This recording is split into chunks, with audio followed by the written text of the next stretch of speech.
Hey, Lordy, look at the time. Empowered.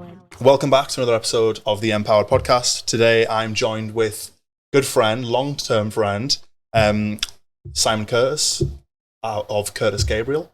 I'll let you kind of explain what it is what you guys do there. So I think that'll lead in nicely to what we're going to talk about. Okay, mate. Thanks for having me. Pleasure. I haven't done one of these in time. So I do quite a lot now, but I guess most specifically for today, I founded an agency, kind of full service initially. We did a bit of everything. And then in the last decade, we've become a digital agency, kind of do social design and digital. I think that's our tagline these days. It's Curtis Gabriel. Didn't know it was going to be as big as it got when I named it, because I know it's cringy that I've named it after me. So we do often now go by CG. Yeah. We work with companies all over the world. We do stuff we'll work with anyone, but we do a lot in professional services, transportation, the movement of people, and then hospitality are our main three verticals.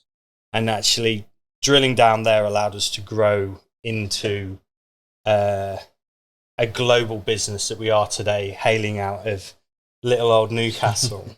So we do a lot in the States, and obviously that's one of the conduits for us getting together and reconnecting in a professional sense. So I think that's enough there. Yeah. I could go on forever. Was that a conscious effort to focus on those three areas and know that you could grow them more than if you just, did anybody's socials? Great question.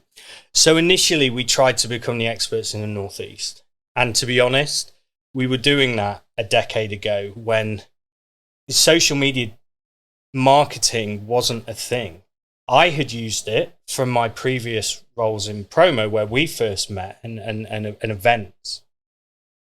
But no, so we went from the Northeast, and then people got more accustomed to actually it wasn't just a nice to have, it was a necessary, and a big change, two big changes. One was Instagram coming out, but the other one was Business Manager and ads, as in not just a little bit of paid boosting a post that it started off as, and Zuckerberg floating Facebook was really a big factor there. And then at the point where it became more prominent, actually being a specialist in an area wasn't enough. And at the time, we had an opportunity. We were working with Hotel Indigo in town. We were running their social, doing a good job. And the marketing director for the management company that Hotel Indigo was in their portfolio, we got on her radar. I went down to meet her and pitched what a set of packages would look like for all their portfolio across the UK. So, and I won it. And we went from being a Northeast agency to a UK-wide agency. And they gave us 30 hotels to start, and we had 7 days to do it. I didn't sleep because we'd never ramped up at that point. We had 4 staff and about 24 clients max. So we literally doubled our portfolio overnight. And what I learned at that point was that actually digital is the same wherever. You just have to learn the blend or the recipe that works for that client. And that gave me the confidence to try and look further afield. But all of a sudden, when you've got the whole of the UK to go after, you've got too many businesses and it's overwhelming. So not by design, not by intellect, but by necessity, we learn that actually becoming an expert in a sector allowed you to be able to focus your business development and grow your reputation and your brand. And that is probably one of the biggest lessons. I always call it now, stay in your fucking lane. I don't know if I'm allowed to swear. You can swear as much as you like. Okay, fuck you. But we then we were working with a taxi company in Newcastle called LA Taxis. Right. And we were doing a good job for them, but I actually thought, because that was so colloquial, it was such local, hyper targeted macro marketing, that we couldn't possibly do that. And that was a bit of a lack of confidence and humility, I guess. But the most random thing happened. So a lad that used to DJ for me for years went to work for a software company in the transportation space, dispatch technology. And this company had hundreds of taxi firms. And it was just at the point that Uber was starting to get a stronghold. It's that long ago. And he was randomly a client at the same time as a sales director for this company. And they just done a deal with a Manchester agency to roll out a joint digital marketing package from AutoCab and whatever the agency was called. And someone somewhere completely fucked up the pricing, and so they pulled out.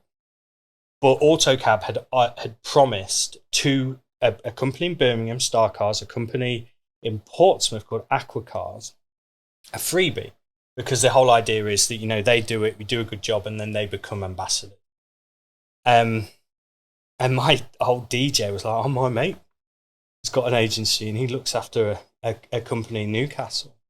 And so this guy, James, who's now a really good friend, rang me saying, he's a Brummie. I'm not going to impersonate a Brummie accent. He's all right, sorry. Can you help me out? So I went, fuck it, why not? But I said, I don't think we'll be able to make it work, but I'll do it. And we smashed it. And actually, one of my guys, who's probably my number 2 now, Johnny, who's been with me for 8 years, he picked it up. We went down to see him. And to be honest, the rest is history. And what I realised, and there is another point to make here, is a lot of agencies in the UK are my size or a little bit smaller, but they have one big client. And that is 90%. And basically, that client knows that. And they push and push and push. The whole agency is basically just a marketing department for a bit. And there's some good ones here, but like there are companies in the Northeast, I won't name any names, who have that. And they're desperate. But I didn't go after a big client. I called them unicorns, but then unicorn became a term for $1 billion start. But they were unicorns in the sense they were big little businesses. So a hotel is a multi-million-dollar pound business, Freudian slip there. But it doesn't have that full resource. And the same with a taxi company. And so we were able to get lots and lots of them. So if you lose a client, and you always do, as much as you try, it hurts your ego more than affecting people's jobs. And so I found my second unicorn, hotels, transportation. And then we went on a journey to grow our UK portfolio. And we were working with IHG, the guys that have Holiday Inn and Intercontinental. We won a couple of clients in Europe. And we got to the point where I was like, shit, if I'm staying in my lane, I'm running out of clients. And then I was at a conference in one of the hotels near Heathrow. I was chatting to this guy that looks like Gimli from Lord of the Rings. So I take you're not still friends with him? Yeah. Oh, you are, with him. right. I was with him last week. Oh. Luke. And he said, you should take what you do to America. And I looked at him and said, where's the next conference? And he said, Vegas. I was like, okay, I'll go. I hadn't been to Vegas for a while. But I went, and I'm a confident guy. I'm, relatively good at what I do. I was the most scared professionally I've ever been. I went on my own, and I'd only ever been to the States a couple of times as, a tourist. And you look at America, you think Wall Street, Silicon Valley, Hollywood. I was like, I'm so, every single major platform that we run for our clients is American. And I was like, I'll go, but do you know what? Worst case, I've had a few days and expanded my network and I can chalk it off. That's not an option. I'll go look for other verticals in the UK. Within an hour of being at that conference, I went from being terrified that I was out my depth to being terrified that they did not know what the fuck I was talking about. It was the most enlightening time of my career. And I couldn't get my head around it. Why do these guys just are not sophisticated with digital? And then the more you think about it, that, you know, they don't adopt technology quickly because they're so fucking big. And it's not just big as in population, it's just everything's so spread out. You're still signing up to a couple of years ago. You still sign. We adopted chip and pin, like, even though all their cards had chip and pin, they hadn't adopted the technology. You're still signing. You know, you even do today. It's mad. And what I learned very quickly was that there were some absolute behemoth, like fucking £500 guerrilla agencies that dealt with Fortune 500 companies that were as good as us, if not better. But then underneath that, there was no midweight agencies that Curtis Gabriel is. You know, we had 50 odd staff back then. And then we call them bedroom businesses. They call them mom and pop businesses. And so there was a huge gap in the market in the vertical for doing what we do, which is, but we positioned it slightly differently because we didn't have the competition. We'll give you Fortune 500 level quality service at competitive prices. And we could charge significantly more than what we did in the UK for the same service. And it came with its own challenges. Like, there's 5 fucking time zones. There's Eastern time, Mountain time, Central time, Pacific time. Hawaii's on a different time zone. And then, to make matters worse, Arizona doesn't fucking believe in daylight saving. So that changes all year round. Where, you know, we had to do that. We then quickly realized that, you know, from 8 o'clock in the morning at UK time all the way through to we needed basically virtually 24 hours. Yeah. So I then went to Australia. So we tried hiring some people in the UK. First off, a guy that worked for me's mate worked for a traffic monitoring company, and his job was to work nights and watch traffic cameras. The screens. That sounds fun. Terrible. So he just did it on the, for a bit, just on the side. And we're like, shit. Now we've got the US clients. We actually really need to be a bit more effective. Couldn't keep anyone beyond 3 months. It's night shift, mate. So Australia, very, very culturally similar to the UK. Language is much more similar than US language. And the US language, way different than you think. You know, and I can give you tons of examples. Like, most salad products in America are named differently. I remember asking for rocket once, and they looked at me like I had 3 heads. And I described it, and they were like, "You mean arugula?" I was like, "What the fuck's arugula?" It's like, it's what you're saying rocket is. Like, right. And then you go down a rabbit hole. You know, French onion is scallion.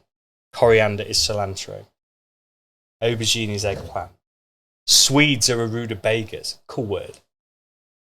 Lifts are elevators. Waistcoats are vests. Vests are tank tops. Elevators are lifts. And they don't use the word fucking fortnight. They use bi-weekly, but that's duplicitous. Bi-weekly can mean twice a week or every other week. So I'm like, why don't you use fucking fortnight? It makes sense. But they're like, ooh. Yeah. And I could go on and on. So language is really interesting within the English, and it's something people don't realize we had to deal with. Adjust to it. But anyway, I hired some Aussies, and they basically do our night shifts, but it's day shift. Right. How far out from American time are they? What's the time difference there? For the UK, that it's literally, when it's midnight for us, it's midday for them. Right. There's a bit more of a crossover, but we actually, I had to build this matrix to understand all the different time zones that we had clients and what we do. And to be honest, after an hour of doing that, my head hurt. I was like, we're going fucking 24/7. Because then I'll have. You need to just take the China approach and just refuse to have time zones. Some people just wake up in pitch black. They don't have time zones in China. They just got rid of them. Too confusing. They span about 6 time zones as well. So some people they wake up, and what should be 6 a.m. is literally midnight because they're 6 hours behind. So they're waking up. It's 6 a.m. and it's pitch black. So do they just have one time zone for China? And it's it stretches basically the length of Russia. Well, not quite. I get it, mate. It's massive. Yeah. Do you know what? I watched an interesting. I watched a really interesting. That's the Western media's portrayal of China, by the way. Now, don't get me wrong. You know, communism isn't necessarily something I would buy into, but it's a very reduced, you know, it's a diluted version of that. We don't see everything, and we have our own propaganda. Of course we do, mate. Like the BBC. You could argue, mate, that they are actually just more honest about it. Whereas, you know, governmental control happens in every country I've done business in a very similar way. I think for me, the biggest issue I have with China is their policy on the death penalty. And they execute more people, significantly more people. And I don't mind saying whatever someone's done, I'm anti-death penalty because it's permanent. You can't go back on it. And actually, a worse punishment will be, rest of your life in a cell. Yeah. Death penalty is a way out. Anyway, by the way, they have mobile fucking execution vans in China. I don't know much about Chinese execution. And fuck knows why I do, but there's other things about China that I think are not necessarily. It's all driven by the kind of geopolitics and socio-economical issues. China fundamentally has probably a more powerful economy than the US. But if you look at why, and the BRICS nations, which is Brazil, Russia, India, China, South Africa. Yeah. Right. And this is you talk about like on a world stage, it's a polar or bi. Is it Saudi Arabia as well? Probably, but they've moved away from the US. But basically, if you actually look at it, BRICS was designed by the American financial institution because they realized that they have to keep growing. Shareholder value, growth, returns. America outgrew its own economy and the economy that it operated in, the West. And America were like, for us to continue growing, we need to create another world superpower. Obviously, this is post-Cold War. And so they set it up and they've got massive pieces of the pie. And that's what people don't realize. And you read about how, the US is fucked because of this. It's like, no, the US elite orchestrated it. Very clever. Do you feel like, obviously working in America, you've noticed a difference in their economy and their aptitude towards spending? Oh, yes. So they love consumerism. But that's part of their economy. And we're more conservative. But people over there are just more up for it. They like a dabble. Like putting some money as seed capital in the US is viewed so differently to the UK. Like to the point where I would say it's night and day at that side of business. All you have to do is watch The Wolf of Wall Street to, those tactics of ringing people and asking them if they want to put some money into something. Every single person in Britain forever would have told you to fuck off. No. They just went, what? Yeah, it's cultural differences. Yeah, they just said no. Yeah. You can't have any of my money, sorry. Yeah. But over there, because I've, over the last year, I've set up another business and got seed funding, some of it from the UK. But the US stuff, they're just like... Well, it's chasing the American dream, isn't it? Yeah, but it's also more. There's more. Yes, I completely agree with you. But it's more than that. It's how their economy survives.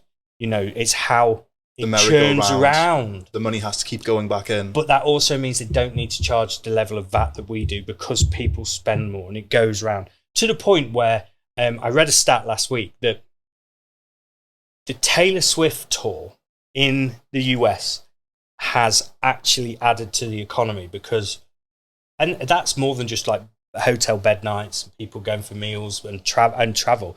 It's literally just a facilitation of that churn of money. And so it's funny because recessions don't seem to hit America so hard because they're not as, they're not just adverse to not spending. I mean, it does still hit them because you can also fire someone for no reason like that. So a lot of people lose their jobs a lot quicker because they don't have that level of protection.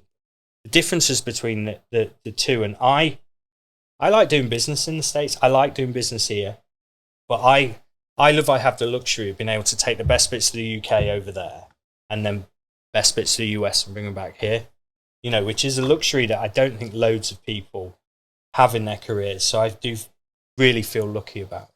What do you think the main thing that stops people from trying to take their business to America is? It's like expensive, 50 different countries, isn't it? It is and it isn't, but yes, it is. It certainly is. Like, I was in Florida a few weeks ago, and I went all the way down to Keys, which was basically like driving to the Caribbean, but there was a Walmart and a Chick-fil-A there.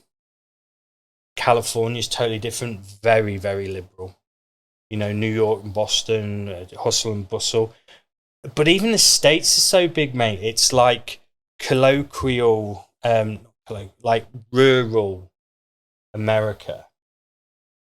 I mean, that's interesting because you can go a full day and not see anyone. It's so big. Yeah. I don't think people realize how big it is. I'm going to put it in context for you. So the UK has 78 million people, right? America has 370. But the UK is so densely populated. So there's differences because of that. Like, we do spend differently. But Kentucky is half the size of the UK, but it has 4 million people in it. So if you bring it up, ratio it up, that would be 8 million. But we've got an extra 70 million people in that space. The UK, the average population density of the UK, the only place in America that has a higher population density than the UK's average is Manhattan. Right. And that's because Manhattan's massive. It's because of the skyscrapers and everything. I guess, with America, you can drive for 5-10 hours and still be in the same state. Yeah, you can, mate. Whereas England, we can do it from one end to the other. Well, in England, if I drove from here to London, I'd pass 20 different accents.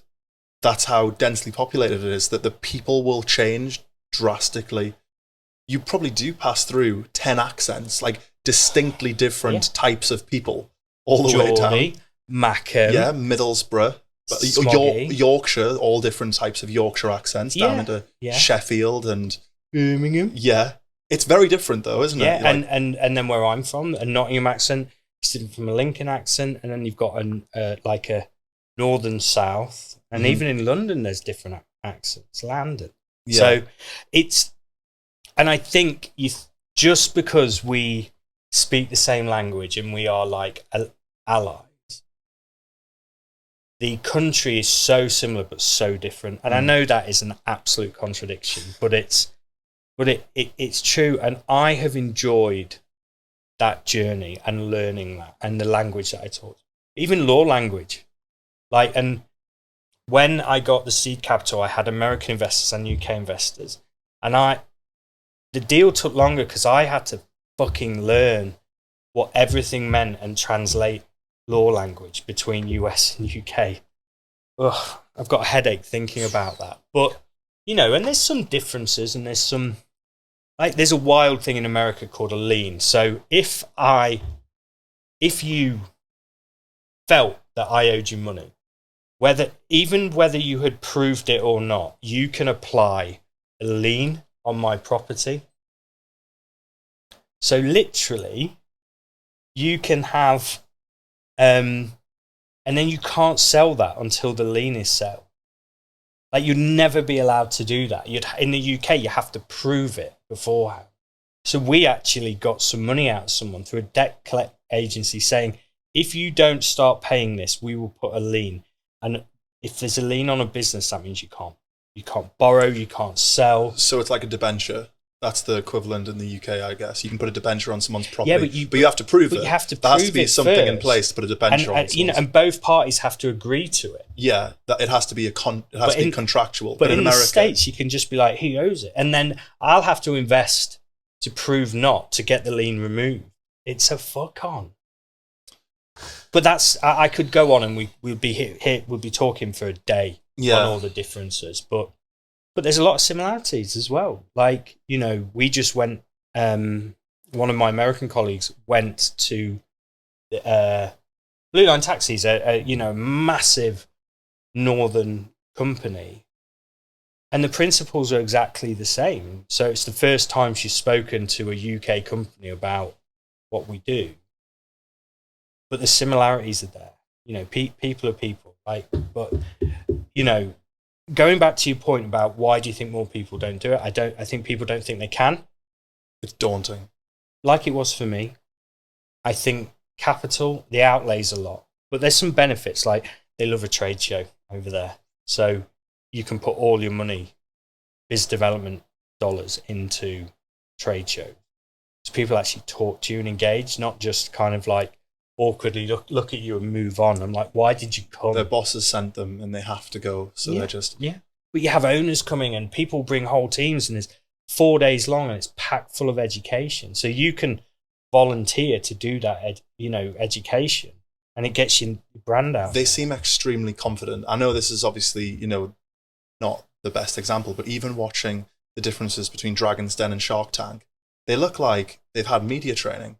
The people who go on to Shark Tank are jumping around, hey sharks, and they've got a whole thing planned out, and they've got slideshows, and they're doing crazy stuff. Dragon's Den is a guy with an unbelievable idea, probably worth a few quid. Reading up on Dragon, I want to just shit. But that isn't media training, mate. That is, and I'll tell you what that is. That is an acceptance over there that you can be flamboyant and eccentric, and it's okay. It's like in the UK, if you saw a big table at a restaurant holding hands like this and saying grace, it would be mocked in the UK, which is a really sad state of affairs. But so I got invited to dinner. So randomly, one of my clients sponsored a NASCAR race. Right. And his company branding went all over. And we got invited to, because I was working for him, to go and activate it. I happened to be in the States, so I thought, fuck it, I'll go over. And before, we're sat around, we were drinking, and before I needed a piss, so I went to the bathroom. I wasn't there long, and when I came back, everyone was staring at me, and all the food had been served. I was like, why are these fucking lunatics not eating? And my client was like, come on, sit back. It's because they wouldn't start eating till they said grace. So I had two guys either side just holding hands with these two men. And the prayers lasted about 10 minutes. The head of the family, the guy who owned the company's son, drove it, said grace, and I got prayed. And he went round everybody and said an individual prayer. I got prayed for. And do you know what, mate? It was wholesome, and it made me think, do you know what? Actually, something I love about the States is there is more of an emphasis on family. And I think that some parts of the UK have lost that, and it's not the same. And so whilst some people I think in the UK would view that as backward, it's not, in my opinion. I think it's wonderful and it's wholesome, and that's a part of the States that you never think about. When you're bashing America, which people do, and they do things that deserve it, and I'm not going to talk about geopolitics anymore, but I actually think that's an amazing part of it. I think a big part of that stems from the requirement to have that in a country like America, because it does seem like there isn't a huge safety net. In a country like America, when you talk about, lower to middle class, in the UK, first of all, middle class is different, because if you're middle class, you're not middle class in America. Middle class is like, you own a business, you've got family money in the UK. Middle class in America is just kind of, you're not poor. That's right, isn't it? Middle class in the UK is like... I don't disagree with you, but you can't compare it. Yeah. And I'll explain why. There's a couple of reasons. So, first of all, in America, in the UK, and you're an immigrant and you come over, you kind of can't really get anywhere if you don't speak English, and you don't embrace some parts of Western culture. Not all of it, but a perfect example is probably like, I think of second generation Indians that I know through cricket. They all have an accent like you or I. They don't have when they talk English, they don't sound Indian. Yeah. I'm definitely not going to do that accent. In the States, it isn't uncommon for areas to have basically no one, full of Mexicans, Mexican community, none of them speak English. I got my hair cut once in a Latino area because it's the only place that had availability. Even the app to book it was in Spanish, and they knew I was English, so they were trying to talk to me about football or soccer. It was the most awkward half hour of my life because I don't speak a word of Spanish, they don't speak a word. But that wouldn't happen over here. It couldn't really. I don't think there's... Because everyone's on top of each other. So again, a lot of this all stems from geography, so it can all be... You can have those pockets of different cultures who don't have to integrate because it's so big. So what I was saying about America... the safety net, can I just interrupt because I've remembered what I really wanted to say, because you're absolutely right. Right, you don't get state pension over there. So, and people work a lot longer. And there is a lot of, an emphasis on, right, a dad set up the business, his son takes over, and he makes sure that he continues to pay his dad a salary and his mum a salary. I've literally got client after client that do that. So more people work for themselves than over here, probably. And I don't know the stat on that. That's just an observation. I don't know if it's correct. But a lot more people. So because you have to work for longer, business is probably a bigger deal over there, actually. But it bleeds into your social life and it bleeds into your family. Whereas over here, a lot of people, and I think this is why I suit America, because I've always liked to work, and then sometimes I'll work, but I'll hang out with the kids, or I'll go on the piss with my mates, or go to the cricket. But most people in the UK aren't like that. They're like, right, it's 5 o'clock, that's it, and I don't want to talk, and even when you go out with your work friends, let's not talk about work. I'm like, why not? That's why I know these people. Anyway, over there, the family spills over with friends, and social life, it spills over with work. So it's all together. And that is out of necessity because they don't have the health system. They do have a health system. They have an amazing health system. They don't have free healthcare, universal healthcare like we do. That is a fascinating one to talk to Americans about. If you want to have a really interesting conversation, talk to Americans about the NHS. It blows their mind. It's sad though, really. It's sad to think about that. One of the things that I've never spent a second worrying about is whether or not I'll get ill or someone in my family will get ill. Obviously, I don't want anybody in my family to get ill, but it's not a financial worry. Correct. It's not, You have 2 kids, right? Yeah. Imagine worrying about being able to pay for your partner's healthcare whilst giving birth. That's crazy. By the way, I don't think we've got it right. I don't think they've got it right. I think a blend of the two would work best. Universal healthcare, I think, is ethically right. Okay? But you have to be able to pay it. And actually, our healthcare, even though we've got amazing doctors and nurses and healthcare and everything, and I'm not bashing it for a second, it's amazing. But it isn't as good as the US if you can pay for it. But even if you've got insurance, what people don't realise is it doesn't cover the whole thing. No. And you've got deductibles as well as the fact that they will say, we will pay this much. So you got to make bank to have a kid over there. And that's and people die because they can't afford it. Now, that's wrong. But also, overstretching it and cause it like over here because we literally can't afford the way we do it. You don't have to stop doing universal healthcare. Like, I remember someone saying, here's what I would do to fix it. If people want to pay to jump the queue, let them. That will fund it for everyone else. Healthcare. What's going on now, though? It's too polar. It's either it's paid for with insurance, the American system, or it's the UK. It doesn't. There can be a middle ground, and there's ways you can do that. Like, something that would save the NHS billions is not sending letters. It's 2023. Send a fucking email. Oh, but what about people that don't have a phone? There's hardly any of them now, and send them letters still. That's okay. But you also, they send a letter to the. You don't send a letter to you. Send a letter to your doctor. It's the one-size-fits-all approach. And it shouldn't be. Because they were so willing to invest in the track and trace app. They weren't sending letters for track and trace when it benefited them. No, I totally understand what you're saying with the NHS. And people are already paying for private, but then they still have access to the NHS as well. So why not I pay for private and I've never used it. Because I'm like, I don't know why. I mean, I haven't been that sick in the last decade. I've had my money's worth with my autoimmune and my shoulder reconstruction. But I would have paid towards that. And the other thing as well is, like, I explain to people that the way it works for the NHS is you get referred by your GP and you have to wait 6 weeks. And then you go and see a specialist. And the specialist says, you need a scan. And then you wait 6 weeks for the scan. Then you wait 6 weeks for your next appointment. And that goes on and on and on and on and on.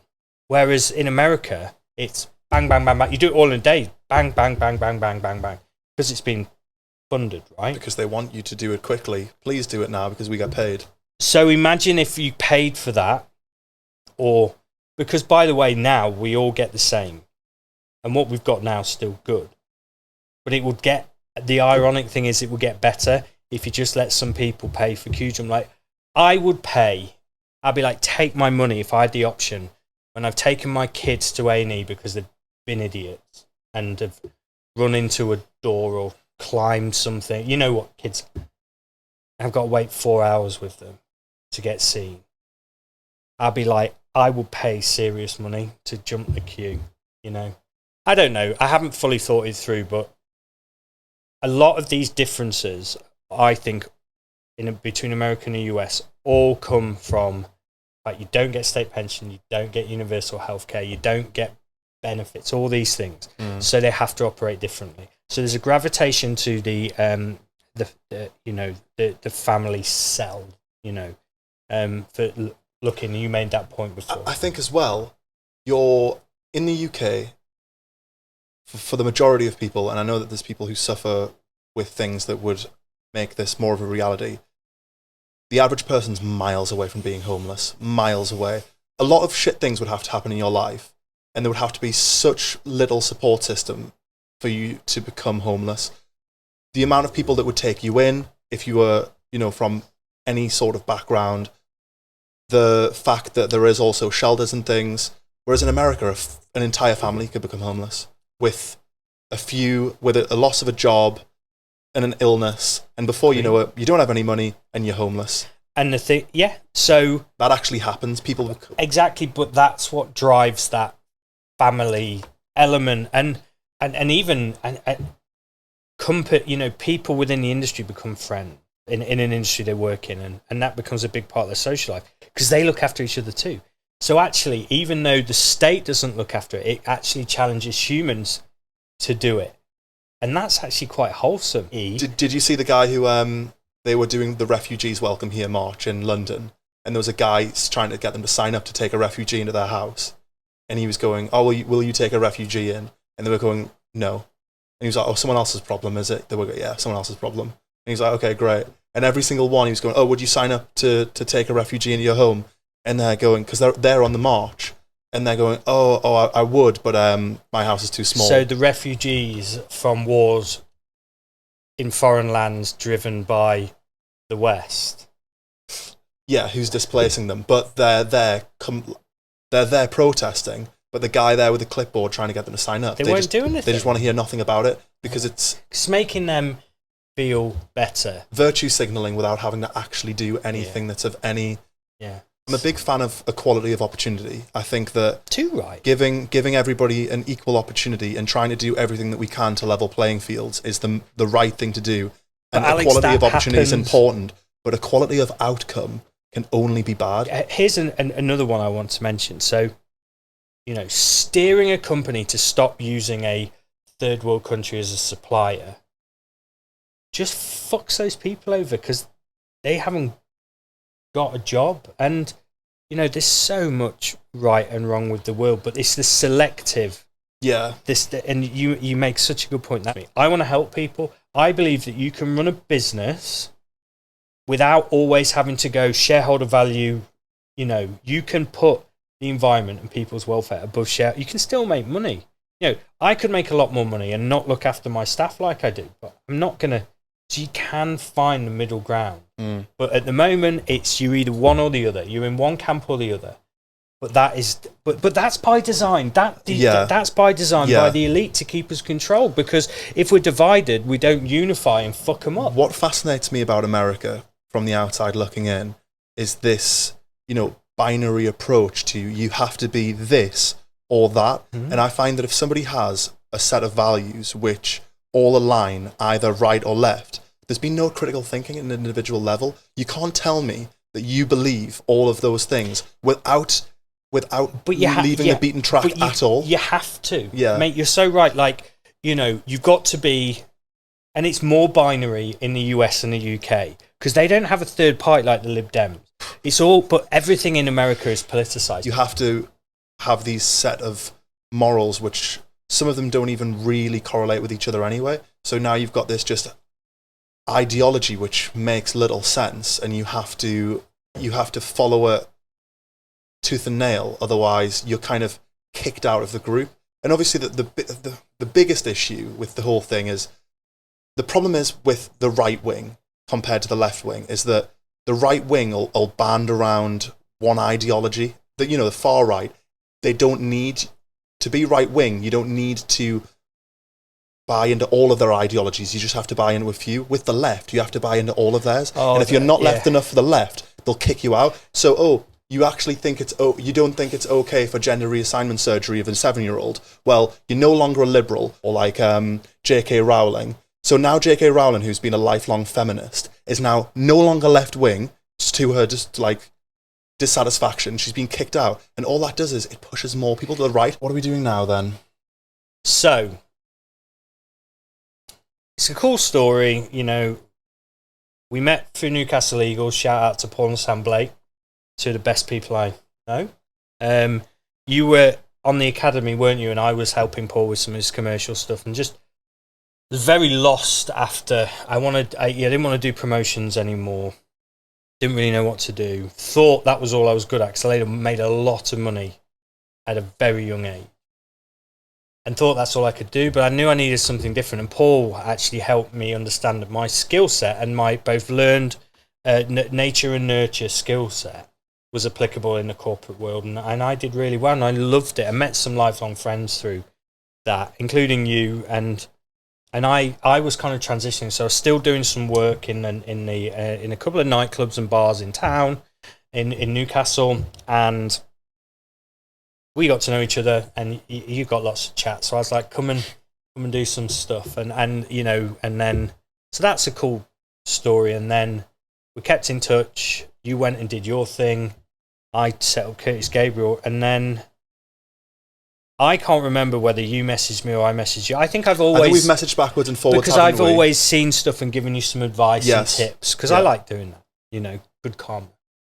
But you've built an incredible platform for taking education to market, and we just started chatting. And I was like, do you know what? I've got a good brand, and my staff know what they're talking about. So we looked at it, and are now about a month away from deploying a joint venture whereby, using the M-PWRD know-how and tech stack coupled with my team's knowledge of practical delivery of digital marketing.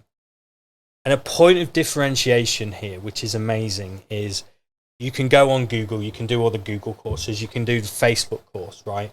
It's fucking hard, and it gives you the theory, it doesn't give you the practical application.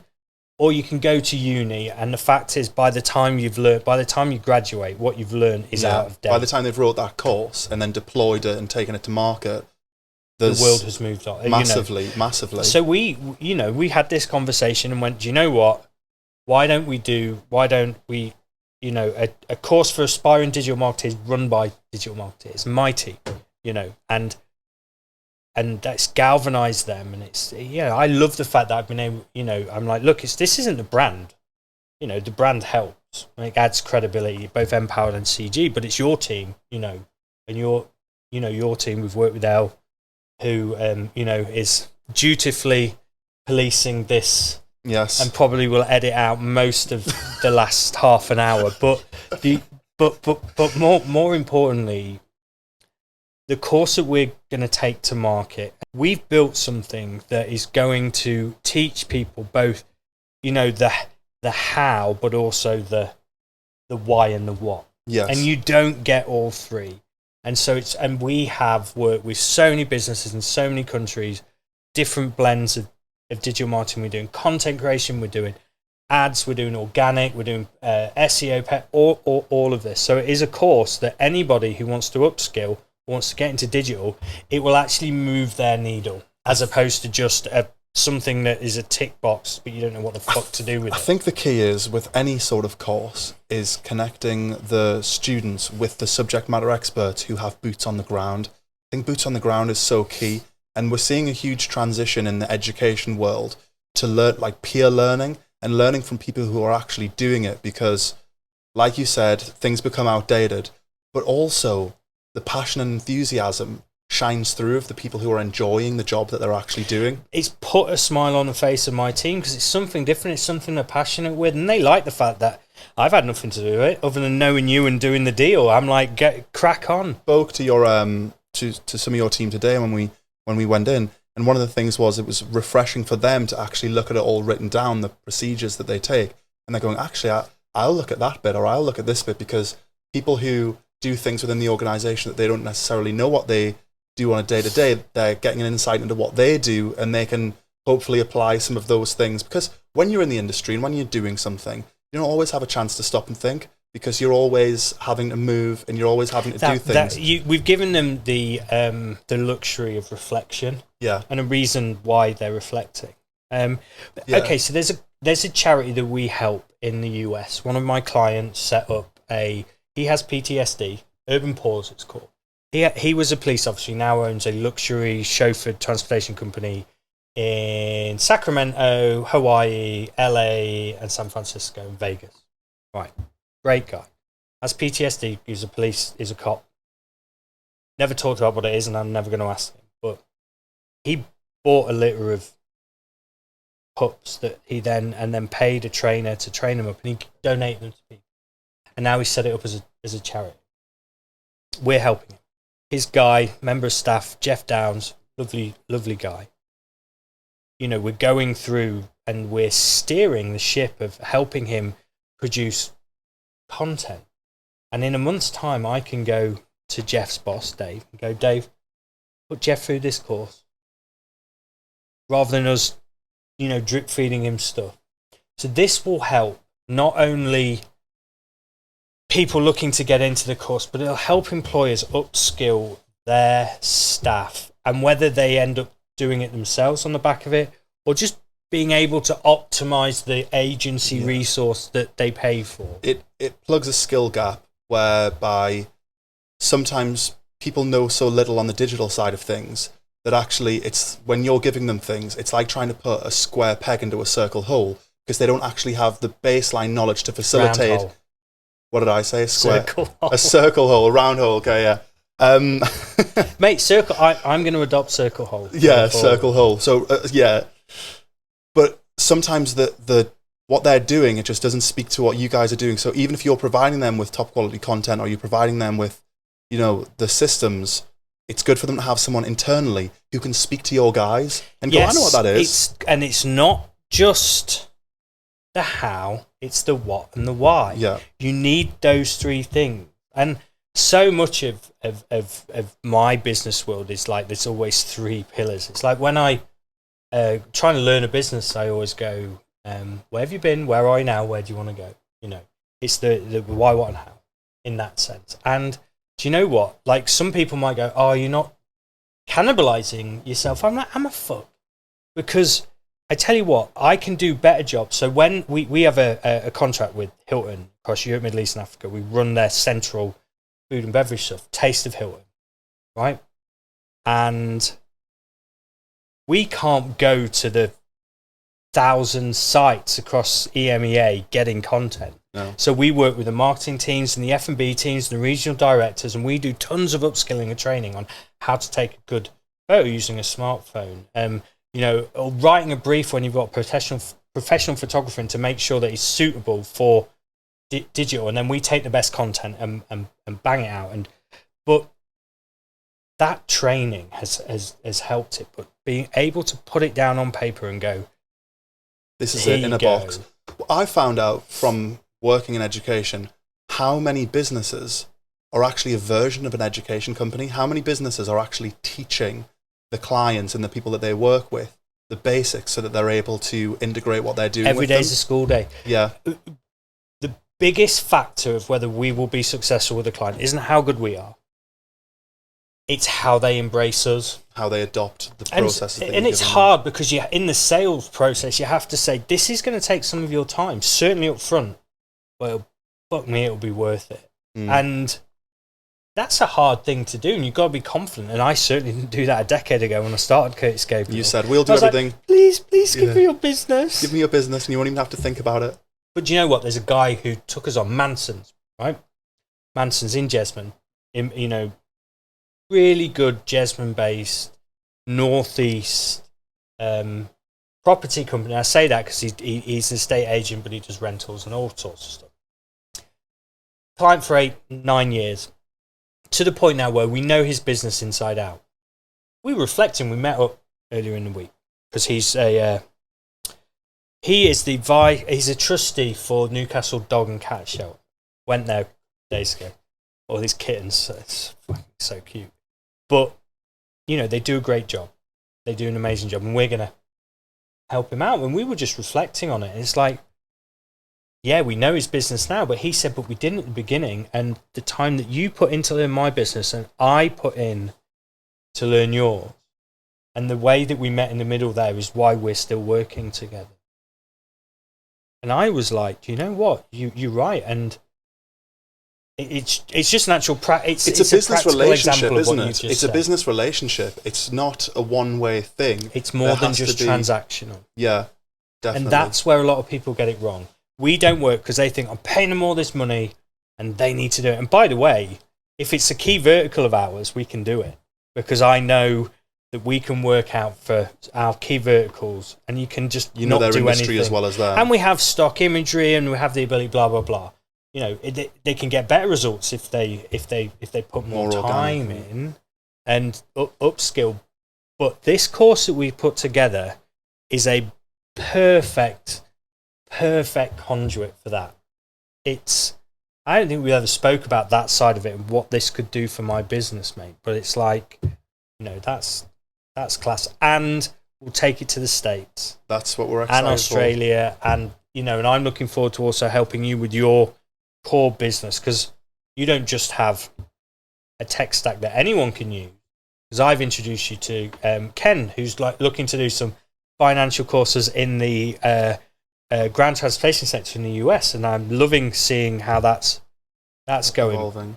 Yeah, and I'm excited to take things into the States and your fitness, your business, and you have two courses, don't you? You have the one where you become a PT and the one where you become a better PT. Upskilling the PTs to be able to treat it like a business. You know, with the fitness industry, it's always been a few steps behind the majority of industries because it's so new, and because a lot of the actual practices that you see in the fitness industry that are happening now were happening in tech and finance 10 years ago, because obviously those businesses are more lucrative, more R&D goes into them, so they take things go That online a makes lot sense. quicker with But that's those ironic, industries. given the amount of investment into sports science, which I did at college or university, by the way. Did you do sports science at university? Yeah, most of my mates from college, like one of them is in Saudi Arabia setting up all the performance centres over there. So is he a sports scientist? He did sports science, then he did a master's in strength and conditioning. Luke, what else? I'd like to speak to him if he's a sports scientist, because I didn't know there was any. Yeah. Oh, really? Well, mate, Luke worked for Middlesex. He's worked for England cricket. He's worked for England women's rugby. Wow, that's amazing. He's worked for Wasps. Unfortunately, they went bust, but he got a job at Tigers. What's happening He's here worked is... for, Duncan French? Yes. He worked with Duncan French. People are like, how do you know Duncan French? Because when we were in Vegas last at a conference, I just rang Duncan and said, Duncan, can you send all my best clients? Can you do a tour for them? Money can't buy tour. Well, I'm eating my words now, because on a podcast, 2 podcasts ago, I said that I'd never met a sports scientist before. So I'll stand corrected, and I'll... Look, it's because it's not eating your words, mate. You didn't know. Yeah. Look, you don't... There's 120 people on my course, right? And you go and do sports studies, and then you go into the community side and the coaching stuff, sports science, and there was another... I can't fucking remember, but you don't stop there, mate. You can't just be a sports scientist and go and become, work with Seb Coe, right? You go and that's your basis. Then you go and do a master's. There's loads of girls on my course, and not because it was a girl thing. It was just a set of girls that went and then did physio, and they would never have got onto the physio course if they hadn't had that. Science. My mate Emma and Phil, they're married. They met through me. Both now. Phil now works. Went to work for GSK and then has her own business up here. It's amazing business. But Emma's still a lecturer. She's a lecturer, but she did all that study in order to get there. She didn't just be like, I've got a sports science degree, I'm going to be a lecturer. Luke went and did loads and loads of strength and conditioning courses, did a master's, did a PhD. So you're right. By the way, you're not wrong. You haven't met, but you've met sports scientists, but they don't identify as sports scientists. They are sports scientists, but also experts in a particular... Yeah. It's like, I'm a businessman, but I'm an expert in business development marketing. Yeah. So you have met loads of them, mate. I've met loads of sports scientists hiding in plain sight, just not admitting to it. And to be honest, mate, you're not going to admit it. I can't believe I've just fucking admitted that on a podcast. I did it, and do you know what makes it even worse? I did it. I did a few modules of human geography. So I did sports science and human geography. I tell you what, the geography of people was... That's probably helped you massively, with what you do now. So we even did a topic on the geography of pleasure, tolerance, and disgust, and how the human element of how one person finds something pleasurable, some people find it disgusting, and some people tolerate it, and everything to do with that. And you end up digging into spaces like gay spaces, and actually.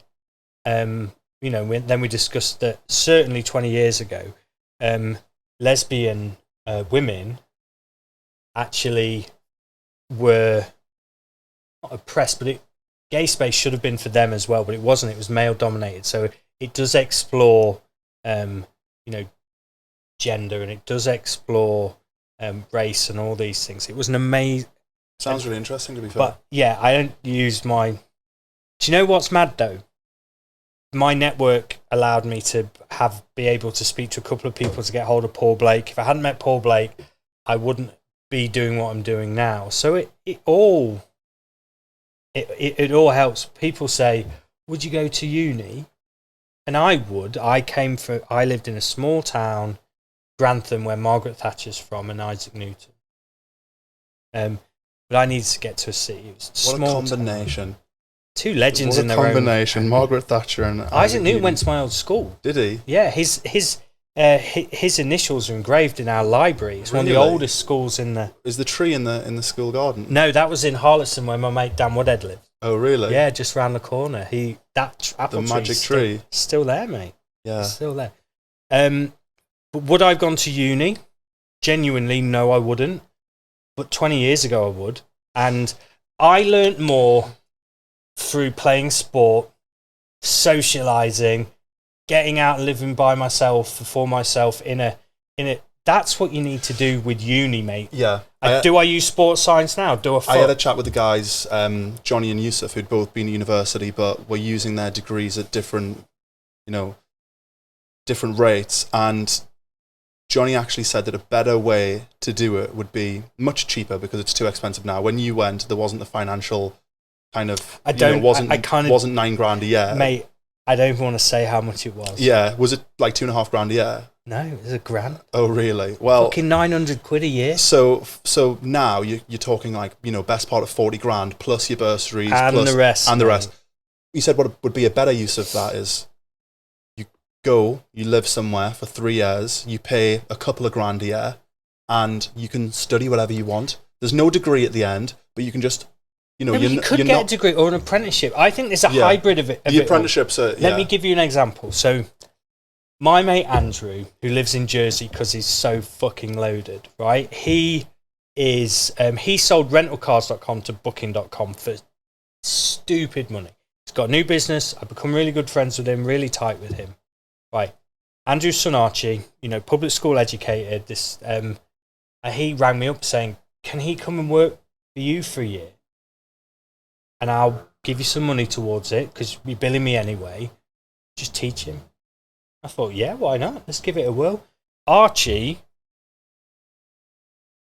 left us after a year, went back.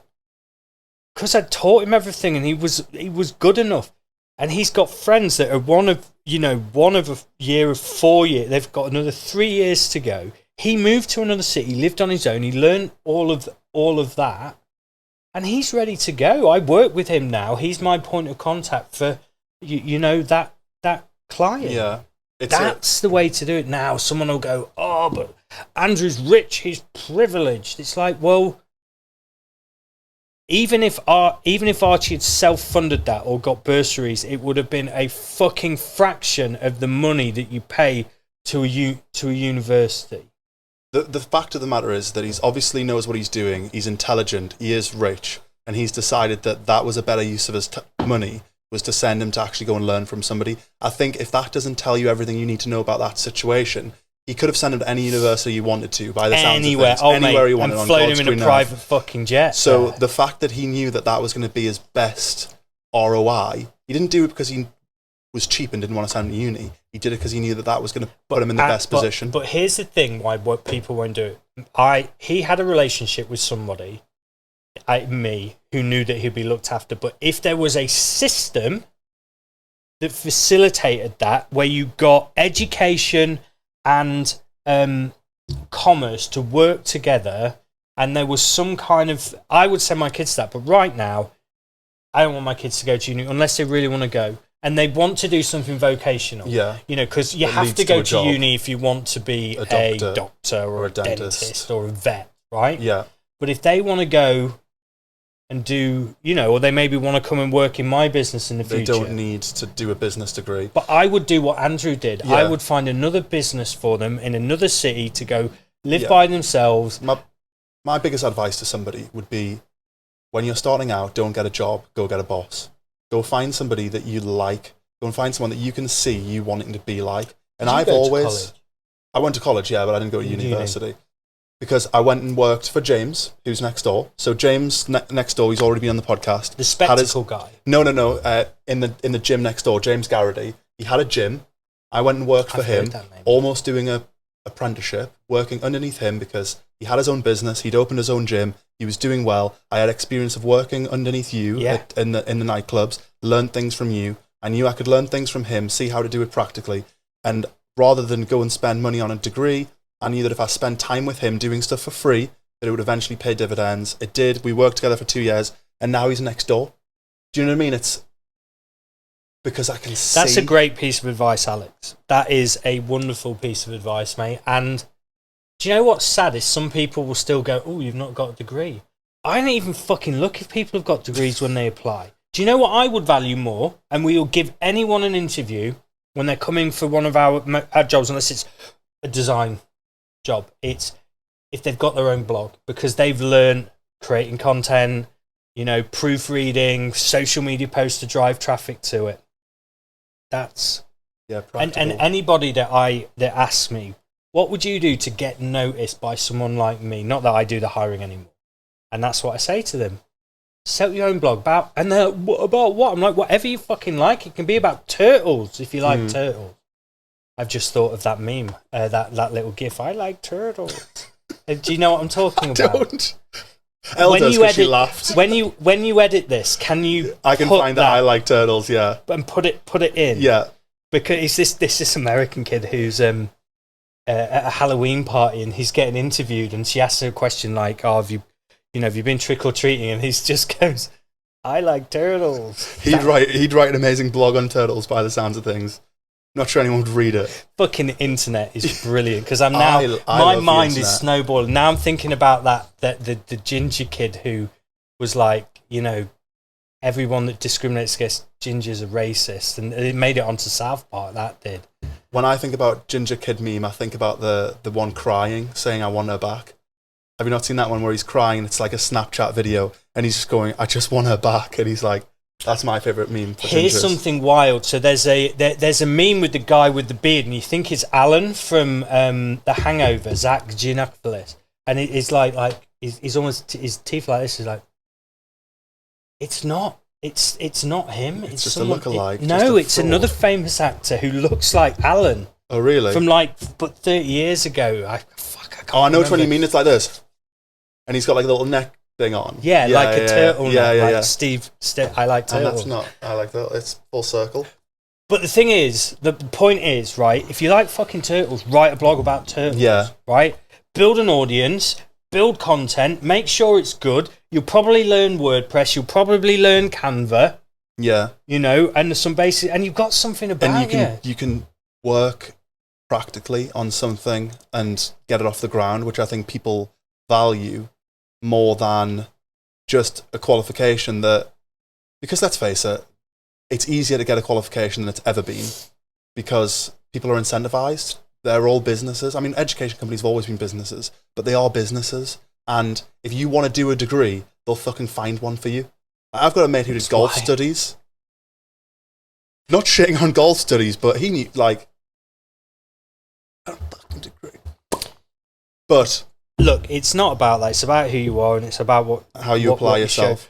But there is merit to having some letters or some qualifications because it's a ratification of what you do, and that's why I'm proud that we've put this together because I have built a business and a brand as of you that we're bringing together, and it will. Do you know what? It's not about the fact that you'll get a high five from me and you at the end, or Elle and Mia, right?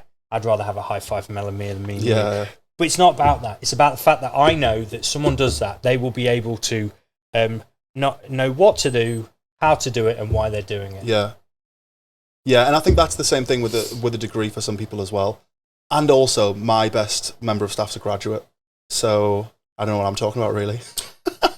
So let's talk about that for a second. Why do some people mandate a degree? Because do you know what it does? It doesn't show me how clever you are. It means that you moved away and you stuck at something for 3 years and did it well enough for some lecturer fuck to go. Do you know from my experience as well, something that I can pretty much guarantee someone is going to be successful if they've done this, if they've left their home.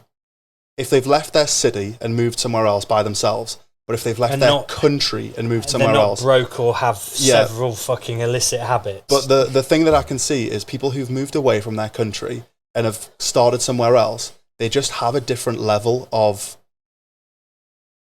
just, ability. International confidence. Because what you're looking for as an employer is somebody that can fucking handle themselves. And I've been on calls with Elle. And I know you're referring to her. Yeah. Moving country, but even just moving out. I'm excited to launch this course. I'm excited to do the other things. Yeah. And I think we should definitely do this again once we've launched the course. Yeah. And if we're not cancelled. Reminisce back. Yeah, I was going to say, Elle. If this is still on the air. This is thank you for joining us on the last episode of the M-PWRD Podcast. Right, cheers, mate. Cheers, brother. Thank Good you. to see you.